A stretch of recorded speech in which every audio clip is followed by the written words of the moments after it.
So this is Ravensburger 500 piece. This is Postcard from New York. This is probably one of my favorite puzzles of all time. So my story with this puzzle is um, when I went to Worlds in 2023, I really had no idea how well I would do. This was my puzzle in individual prelims. I set a PR for myself on this puzzle by 10 minutes. It was 10 minutes faster on this puzzle than any puzzle I'd done before, in competition on the world stage, which was awesome. And so this puzzle has always been kind of my this is a great, I'm feeling stressed, I'm gonna run this puzzle. And actually I've set my all-time PR on this puzzle. In terms of how much faster I've gotten over the past couple of years, I dropped from sort of 50 minutes the first time I did this, and I am now, I believe, 38:50 or 39:15 on this puzzle is my fastest run. And I have not run it nearly as much as I think some people have run the Postcard series. So my strategy for this one is I built the border to kind of give me a sense of what I'm looking for. Then I build the Statue of Liberty in the middle, because the Statue of Liberty is pretty distinct. Sort of this greenish gray color.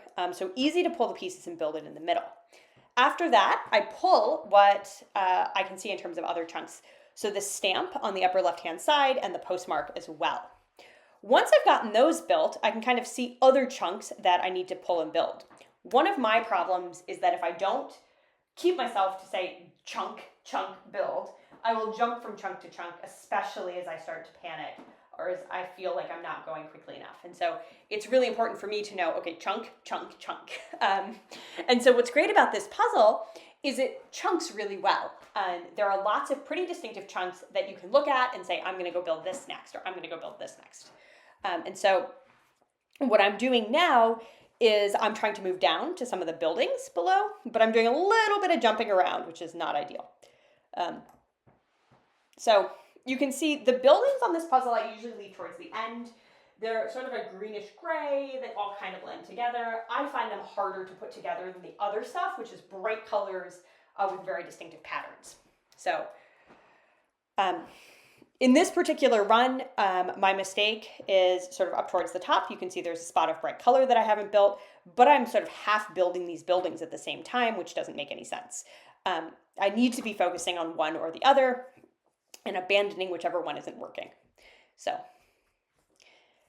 part of the reason I video myself is to keep myself honest about how strategic I am actually being and how much of this is just I'm making it up as I go. And so you can see now I'm pretty far down in terms of number of pieces. Now it is just going to be a pick and place. And so I'm just grabbing those pieces from the side and putting them in where they go. And there we are.